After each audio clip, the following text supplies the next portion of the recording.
Hello नमस्कार विद्यार्थी मित्रों। આજનો આપણો ટોપિક છે રંગીન આયનો। છેલ્લો ટોપિક આપણે 8.3.9 પ્રતિચુંબકીય અને અનુચુંબકીય જોયું હતું। તો હવેનો પ્રશ્ન છે 8.3.10 રંગીન આયનો।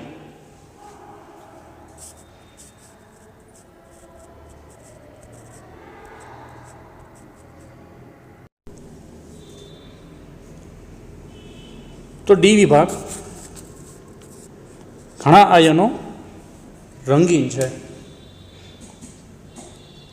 तो रंगीन है ए पाछळनुं कारण शुं? तो बे कारणों छे। एक कारण नंबर 1 के एनी डी कक्षा है एटले के एने हूँ कहूँ n-1 डी कक्षा है। ई संपूर्ण भरायेली अने कां तो संपूर्ण खाली होय एटला ज आयनो रंगविहीन छे, बाकीना रंगीन। एटले के डी कक्षक शॉर्ट में कहूँ तो डी कक्षक खाली हशे अथवा तो अधूरी हशे ए आयनो छे रंगीन छे। तो हूँ n-1 शब्द बोलो n-1 डी है ये अधूरी होवी जोईए। एटले बात करता होय 3D नी तो जोवो जोईए 3D ना संयोजन कोईपण एक उदाहरण लखूँ स्केंडियम। तो एनी इलेक्ट्रॉन रचना है आर्गोन कम्प्लीट 3D1 4s2। तो n बराबर केटला अहींया n बराबर 4। तो n बराबर 4 मूको तो 4 - 1 बराबर 3D थिया। तो डी में इलेक्ट्रॉन 1 है तो छे। तो ज्यां D1 हशे एटले के अधूरी हशे का संपूर्ण भरायेली अने संपूर्ण खाली होय ई सिवायना तत्वो छे रंगीन हशे। एटले आपणे याद राखवानुं छे n-1 डी खाली होवाथी कलर हशे। एनु महत्वनुं जे कारण है कारण नंबर 2 है। कारण नंबर 2 संपूर्ण नहीं समझी शको कारण के ए लिगेंडनी बात है। शक्ति जे डी कक्षकों की शक्तिनो जे तफावत बने छे ई तफावतना कारणे छे। तेम छतां पण हूँ अत्यारे उपर सलू तमने कहूँ छूँ ये आपणे भणवाना छे चेप्टर नंबर 9 नी अंदर संकीर्ण संयोजननी अंदर भणवाना छे। एनी जे आकृति है अत्यारे हूँ एमनेम ड्रो आमां करूँ छूँ पण बराबर जोवा माटे तमे चेप्टर नंबर 9 खोलजो। एमां पेज नंबर 258 पर ए आकृति तमने जोवा मळशे। ए व्यवस्थित 9मा चेप्टर में तो भणवाना ज छे पण तेम छतां हूँ अत्यारे ट्राय करूँ छूँ।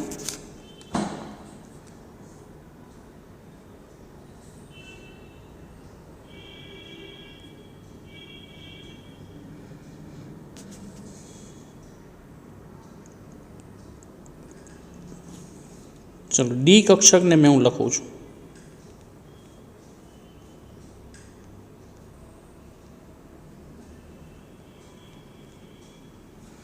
आपणी डी कक्षक।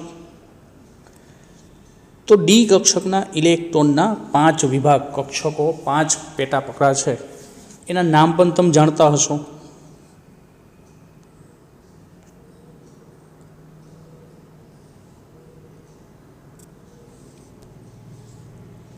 आनु नाम डी XY। आनु नाम D YZ। 3G D ZX।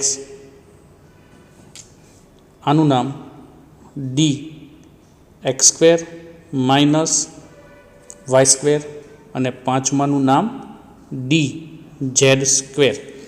आ मात्र नाम है, बधा नाम तमने याद रही जवाना है चेप्टर नंबर 9 भणीए त्यारे। पण अत्यारे जाणो DXY DYZ DZX DX² - Y² अने DZ²। ज्यारे धरा अवस्था जे इलेक्ट्रॉन रचना होय तो आमां डी इलेक्ट्रॉन ડીમાં ઇલેક્ટ્રોન ગોઠવાયેલા હોય ત્યારે આ બધાની શક્તિ એક સમાન હશે. આ બધાની શક્તિ કેવી હશે? એક સરખી હશે. પણ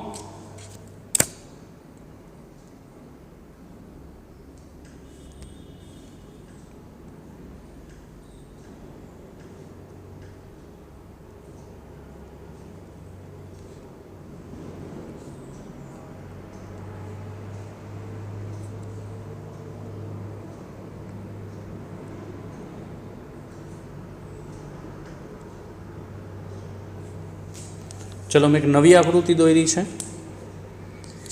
આ 5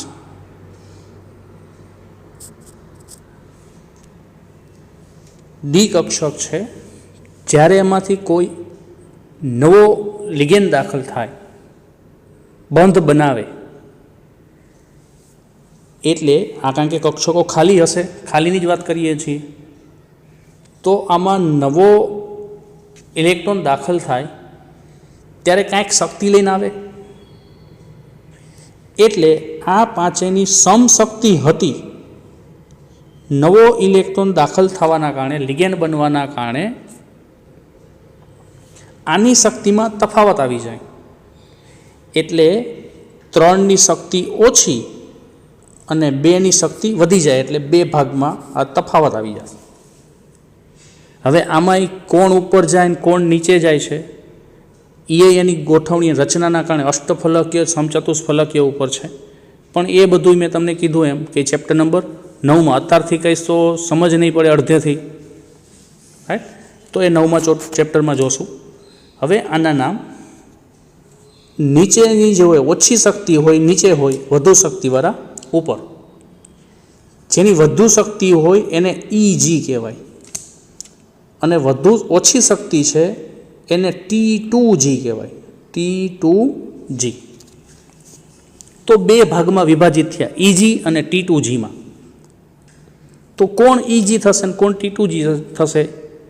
અહીંયા 3 XY, YZ અને ZX છે, એ T2G, અને DX² - Y² અને DZ² છે, એ થશે T2G, સોરી EG. હવે શું થશે કે અહીંયાથી કોઈ ઇલેક્ટ્રોન છે, એ ઇલેક્ટ્રોનની નવી એનર્જી મળી, નવી ઉર્જા મળશે, તો આ કૂદકો લગાવીને ક્યાં જશે? ઉપર વહી જશે. હવે આ ઇલેક્ટ્રોન જ્યારે એનર્જી રિલીઝ કરશે, એનર્જી આપી દેશે, ત્યારે પાછો પોતાના સ્થાન ઉપર આવી જશે. ત્યારે જો ઇમ્પોર્ટન્ટ એ છે, ત્યારે એ જે શક્તિ ગુમાવે છે એના કારણે આપણે જોઈ શકીએ એ પ્રકાશે દૃશ્યમાન થાય છે, રંગીન દૃશ્યમાન થાય છે, રંગ જોવા મળે છે. રંગ જોવાનું મુખ્ય કારણ આ છે કે એ એનર્જી જે એક્સેપ્ટ કરેલી છે, એ એનર્જી જ્યારે રિલીઝ કરે ત્યારે આપણે આ રંગ જોઈ શકીએ છીએ. બરાબર? હું આશા રાખું છું કે આ ટોપિક પણ તમે સમજી ગયા છો.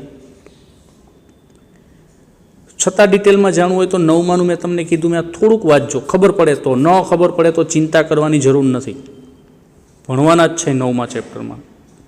સંકીર્ણ બને છે એના કારણે રંગ છે. તો આપણને એક કોષ્ટક પાઠ્યપુસ્તકમાં આપેલું છે, રંગવિહીન, રંગવિહીન, જાંબુડી, વાદળી, લીલો, જાંબલી, જાંબલી, આવા રંગ આપ્યા છે.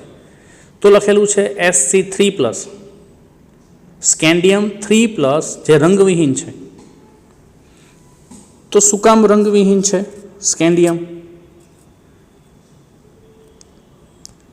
લખેલું છે Sc+3, સામે નોંધ મારી છે રંગવિહીન. કારણ કે એની ઇલેક્ટ્રોન રચના જોવો તમે તો આર્ગોન કમ્પ્લીટ, 3d1 અને 4s2. તો આ તો 3+ છે, એનો મતલબ 3 ઇલેક્ટ્રોન ગુમાવેલા છે. તો આમાંથી 2 અને એક આમાંથી, તો ડી કક્ષક એની કેવી? ખાલી, 3d0. તો ડી કક્ષક ખાલી હોય તો એ રંગવિહીન હોવાના. એવી જ રીતે ટિટેનિયમ 4+, તો એમાં 4 ઇલેક્ટ્રોન ગુમાવશે એટલે 3d0, રાઈટ? તો એ રંગવિહીન હશે. પણ ટિટેનિયમ 3+, ટિટેનિયમની ઇલેક્ટ્રોન રચના 22 નંબર તો આર્ગોન કમ્પ્લીટ.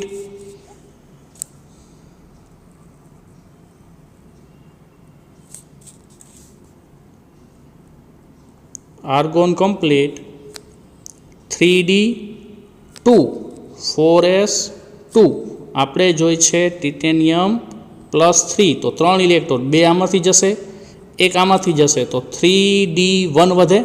તો 3D1 એટલે ડી તો છે, ડીમાં ઇલેક્ટ્રોન 1 છે, અધૂરો છે મતલબ કે રંગીન છે. કેવો રંગ દર્શાવે છે? જાંબુડિયો રંગ દર્શાવે છે. અમુક રંગથી જે આયનો છે એ તમે જાણો છો, ઋણાયનના કારણે પણ છે સંકીર્ણ સંયોજન. ધનાયનના રંગ જાણો છો, ધારો કે ક્રોમિયમ 3+ જાંબલી રંગ, Mn3+ જાંબલી રંગ. પછી આયન જોયો છે, આયન Fe3+ અને 2+ લીલોન પીળો રંગ, કોપર વાદળી રંગ, નિકલ લીલો રંગ. જો આ રંગ જે છે એ તમને પ્રેક્ટિકલ એક્ઝામમાં પણ કામ લાગવાના છે.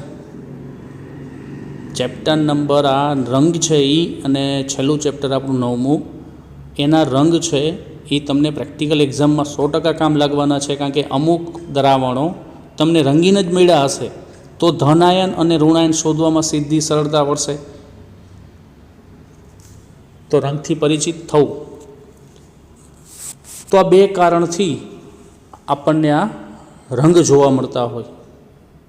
જેમ કે K2Cr2O7 નારંગી રંગ, K2CrO4 પીળો રંગ, KMnO4 પર્પલ કલર.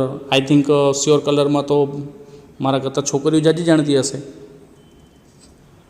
KMnO4નો રંગ જાંબુડિયો પર્પલ કલર, રાઈટ. તો કલરને પણ યાદ રાખવા. નેક્સ્ટ જોવો આપણને પાઠ્યપુસ્તકમાં પણ આપેલું છે.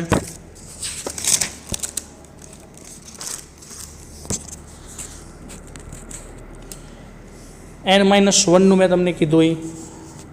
N-1 ઉદાહરણ તરીકે નીચે રંગવિહીન છે એ આપ્યા છે. સ્કેન્ડિયમ 3+, ટિટેનિયમ 4+, કોપર 1+, Zn2+, જે રંગવિહીન છે.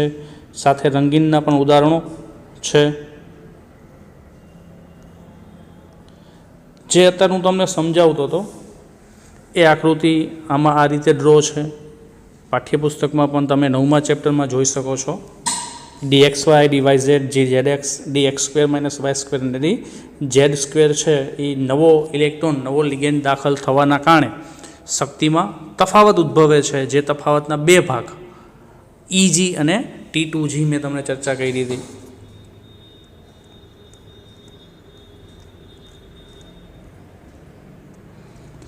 હવે જે ઉત્સર્જિત જે તરંગો છે એ મેં તમને હમણાં કીધું હતું, આપણે દ્રશ્યમાન થાય છે કારણ કે એની પાસે જે એનર્જી આવી છે એ એનર્જી રિલીઝ કરે ત્યારે આપણને આ તરંગ લંબાઈ પ્રમાણે એ રંગ જોવા મળે છે. એ રંગ છે. આગળનો પ્રશ્ન છે ઉદ્દીપકીય ગુણધર્મ. તો ઉદ્દીપકીય ગુણધર્મ તમે જાણો જ છો. ઉદ્દીપક એટલે શું? કે કોઈ રિએક્શન છે એ રિએક્શન ન થતી હોય તો એ રિએક્શન કરવામાં મદદ કરે, અથવા તો કોઈ રિએક્શન થતી હોય એને ઝડપી બનાવે. એની સાથે આપણે જે પદાર્થ ઉમેરીએ છીએ એને ઉદ્દીપક કહેવાય. પણ ઉદ્દીપક ક્યારે કઈ પ્રક્રિયામાં વાપરેલો છે, એટલે કે પ્રક્રિયા ઝડપી બનાવે, ન બનતી હોય તો પ્રક્રિયા બનાવે પણ પ્રક્રિયામાં ભાગ લે નહીં.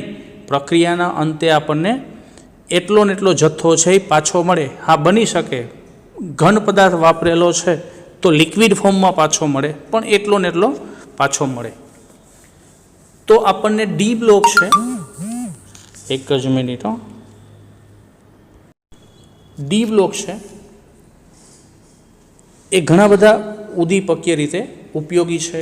એની પાછળનું કારણ એ છે, એક તો એની પાસે ડી કક્ષક છે એ ખાલી છે એના કારણે, અને ડી કક્ષક જે છે એની પાસે મોટો સરફેસ એરિયા છે. એની પાસે પૃષ્ઠ એટલે કે જે અવશોષણ ચેપ્ટર નંબર 5માં ભણવાના છે આપણે પૃષ્ઠ રસાયણમાં, શોષિત થવા માટેનો જે સરફેસ એરિયા છે એ મોટો હોય એના કારણે. અને ત્રીજું કારણ છે એની જે ઓક્સિડેશન અવસ્થા છે એ મોટી વેરિયેબલ હોય, તફાવત મોટો છે, એના કારણે +2 +3 +4 +5 6 8 આવી એની ઓક્સિડેશન સ્થિતિ છે, અવસ્થાઓ છે, એના કારણે ઉદ્દીપકમાં વધારે ઉપયોગી છે. તો થોડાક ઉદાહરણ પાઠ્યપુસ્તકમાં આપણે આપેલા છે, એ સિવાયના થોડાક ઉદાહરણ હું તમને કહું તો 3Dથી ચાલુ કરીએ. 10 માત્ર વધુ પડતું મેં તમને કીધું એમ Zn સુધી ઉપયોગી હોય. તો એમાં પહેલું જ તત્વ સ્કેન્ડિયમ છે, Sc, જે ક્યાંય ઉદ્દીપક તરીકે કામ લાગતો જ નથી. પ્રશ્ન બની શકે એમાંથી, ક્યાંય સ્કેન્ડિયમનો ઉદ્દીપક તરીકે ઉપયોગ કરેલો નથી. એના પછીનું તત્વ છે ટિટેનિયમ. ટિટેનિયમનો ઉપયોગ છે એ પોલિથીન બનાવવા માટે થાય. પોલિથીન જાણો છો? તો પોલિથીન બનાવવા માટે ઉદ્દીપક તરીકે ટિટેનિયમનો ઉપયોગ થતો હોય. એના પછી વેનેડિયમ. તો વેનેડિયમથી તો તમે બધા પરિચિત છો, રાઈટ? યાદ કરો, વેનેડિયમથી તમે પરિચિત ક્યાં છો એમ. લખું છું હું અહીંયા V2O5 વેનેડિયમ પેન્ટોક્સાઇડ. ધોરણ 10માં આવી ગયું, ધોરણ 11માં આવી ગયું. સંપર્ક વિધિ યાદ કરો, H2SO4ની બનાવટમાં સંપર્ક વિધિમાં આપણે V2O5નો ઉપયોગ કર્યો હતો. SO2માંથી SO3 બનાવવા માટે ઉદ્દીપક V2O5માંથી એના ઉદ્દીપક તરીકે ઉપયોગથી SO3 બન્યો. SO3ની વળી પાછી પ્રક્રિયાથી ઓલિયમ બનાવ્યું હતું અને ઓલિયમમાંથી આપણને H2SO4 મળે. તો એ પ્રક્રિયાની અંદર પણ વેનેડિયમ ઉપયોગી છે. બીજી પ્રક્રિયા એરોમેટાઇઝેશનમાં. એરોમેટાઇઝેશન તમે ઓર્ગેનિક ચાલુ થવાનું છે હમણાં. ઓર્ગેનિકમાં તમે ભણવાના છો. એરોમેટાઇઝેશન એટલે ચક્રીયકરણ પ્રક્રિયા. આઈ થિંક આનાથી પરિચિત છો, બેન્ઝીન. એરોમેટાઇઝેશનનો ઉપયોગ તમે 11મા ધોરણમાં પણ આવી ગયું છે અને થોડુંક શરૂઆત માત્ર 10મામાં પણ થઈ ગઈ હતી એરોમેટાઇઝેશનની. તો ઇથાઇનમાંથી બેન્ઝીન બનાવવા માટે V2O5. હું જે બોલું છું એ પાઠ્યપુસ્તકમાં નહીં હોય એટલે બોલું છું એમાંથી સાથે નોટ ડાઉન કરતા જાજો, જેથી આગળ ઉપયોગ થાય. V2O5 ઇથાઇનમાંથી બેન્ઝીન બનાવવા માટે પણ એનો ઉપયોગ છે. એટલે એરોમેટાઇઝેશન, હું જે પ્રક્રિયા બોલ્યો છું, ઇથાઇન CH311CH, ઇથાઇનથી તો પરિચિત છો. એમાંથી બેન્ઝીન બનાવવા માટે વેનેડિયમ પેન્ટોક્સાઇડનો ઉપયોગ થાય છે. એના પછીનું ક્રોમિયમ જોઈ, Cr. ક્રોમિયમનો ઉપયોગ એ છે એ એલ્યુમિનિયમનો ઓક્સાઇડ અને એની સાથે ક્રોમિયમનો ઓક્સાઇડ Cr2O3, Al2O3 Al2O2 નહીં 3 Al2O3 અને Cr2O3નું મિશ્રણ છે. એ એરોમેટાઇઝેશન, હમણાં ઉપર મેં વાત કરી એમ, એરોમેટાઇઝેશન પ્રક્રિયામાં ઉપયોગી છે ક્રોમિયમનો. એના પછી આગળ જોઈ Mn, મેંગેનીઝ. તો મેંગેનીઝ છે એ ખાસ ઉપયોગી છે. એનો જે ઉપયોગ કરીએ છીએ આપણે એ MnO2ના ફોર્મમાં ઉપયોગ કરીએ છીએ. મેંગેનિક ડાયોક્સાઇડ કાળા રંગનો હોય, લેબમાં ઉપયોગ કરવાના છો.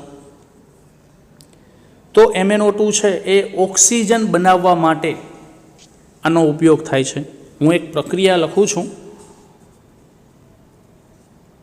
KClO3.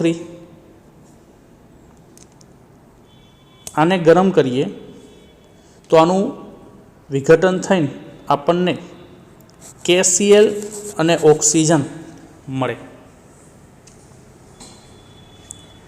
તો KClO3માંથી KCl અને O2 મળે એટલે ઓક્સિજન બનાવો તો ઓક્સિજન બન્યું. પણ આ પ્રક્રિયા પૂર્ણ થતાં ઓછામાં ઓછા 4 થી 5 કલાકનો સમય લાગે. પણ જો આના અંદર આ પદાર્થ ઉમેરી દેવામાં આવે એટલે કે MnO2ની હાજરીમાં પ્રક્રિયા કરવામાં આવે તો આ પ્રક્રિયા માત્ર 15 મિનિટમાં જ પૂરી થઈ જાય. એટલે ઉદ્દીપક પ્રક્રિયા ઝડપી બનાવી તો આનો ઉપયોગ MnO2 સ્વરૂપે થાય છે. એના પછીની વાત કરું તો આયન Fe.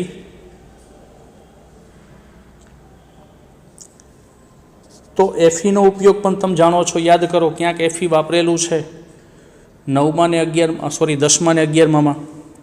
Fe એમોનિયાની બનાવટમાં હેબર પદ્ધતિ, એમોનિયા NH3 એમોનિયા બનાવવા માટે આયન ઉદ્દીપક વાપરો તો યાદ કરો હેબર પદ્ધતિની. બીજો આનો ઉપયોગ છે એરોમેટાઇઝેશનમાં, પણ અહીંયા જે Fe વપરાય એને Feને આયન ટ્યુબ તરીકે ઓળખાય. તો એરોમેટાઇઝેશન પ્રક્રિયામાં પણ Fe ઉપયોગી છે. બીજો એક Feનું FeCl3 આયન ક્લોરાઇડ, આનો ઉપયોગ પણ ઉદ્દીપક તરીકે થાય છે. આ તમે ઓર્ગેનિકમાં ભણવાનો છો. FeCl3 ઉદ્દીપક તરીકે ઉપયોગ. પ્રક્રિયા આવશે ફીડર ક્રાફ્ટ એસાઇલેશન અને આલ્કાઇલેશન. આવું બે પ્રક્રિયાનું નામ છે, ફીડર ક્રાફ્ટ એસાઇલેશન અને આલ્કાઇલેશન. ટોલ્યુઇનની બનાવટ આવશે, એની અંદર પણ તમે FeCl3 વાપરવાનો છો. આવશે ત્યારે વળી પાછું આવડું આ તમને જૂનું યાદ આવશે. તો Fe છે આ 3 મેં તમને ઉદાહરણ આપ્યા. એક FeCl3 એટલે આલ્કાઇલેશન અને એસાઇલેશનમાં વાપરીએ છીએ. બીજું એરોમેટાઇઝેશનમાં એટલે ચક્રીયકરણ પ્રક્રિયાની અંદર. અને ત્રીજું Fe બોલો હેબર પદ્ધતિમાં એમોનિયાની બનાવટની અંદર વાપરીએ છીએ. એના પછીનું ઉદાહરણ લઈ તો નિકલ. રેની નિકલ નામ સાંભળ્યું તમે? 9મામાં સાંભળેલું છે રેની નિકલ. 9મામાં નહીં 10મામાં પણ સાંભળેલું છે રેની નિકલ. પ્રક્રિયા યાદ કરો, હાઇડ્રોજનેશન પ્રક્રિયા. આલ્કાઇનમાંથી આલ્કેનની બનાવટમાં કંઈક બંધ તૂટતો તો બંધ તૂટીને હાઇડ્રોજન એડ થાય. ચલો રિવિઝન કરીએ.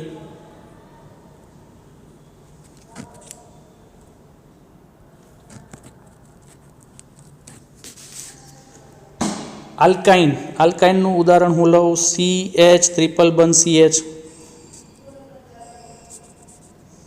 આનું રેની નિકલ પાવડર નિકલનો, રેની નિકલની હાજરીમાં હાઇડ્રોજનેશન પ્રક્રિયાનું નામ છે હાઇડ્રોજનેશન પ્રક્રિયા કરવામાં આવે તો આલ્કેન મળે. એટલે કે અહીંયા જે બંધ છે એ બીજા બંધને પાયબંધ કહેવાય. તો બંને પાયબંધ છે એ તૂટી જાય અને અહીંયા એની સાથે હાઇડ્રોજન એડ થઈ જાય. તો CH3 એટલે કે આલ્કાઇનમાંથી આલ્કેનની બનાવટની અંદર રેની નિકલનો ઉપયોગ કરતા હતા, રાઈટ. તો એથી આગળ જોઈ કોપર. તો કોપરનો ઉપયોગ એરોમેટાઇઝેશનમાં કરીએ.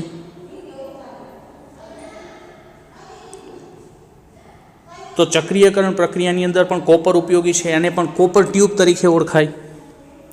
બીજો કોપરનો ઉપયોગ છે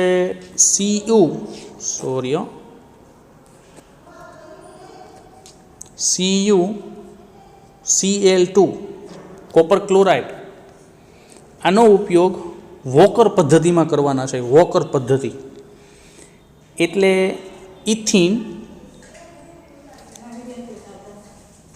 ઇથિનમાંથી આલ્ડીહાઇડ બનાવવાનો. આલ્ડીહાઇડથી તો પરિચિત છો, CHO આલ પ્રત્યે લગાડતા, IUPAC ભણેલા છો.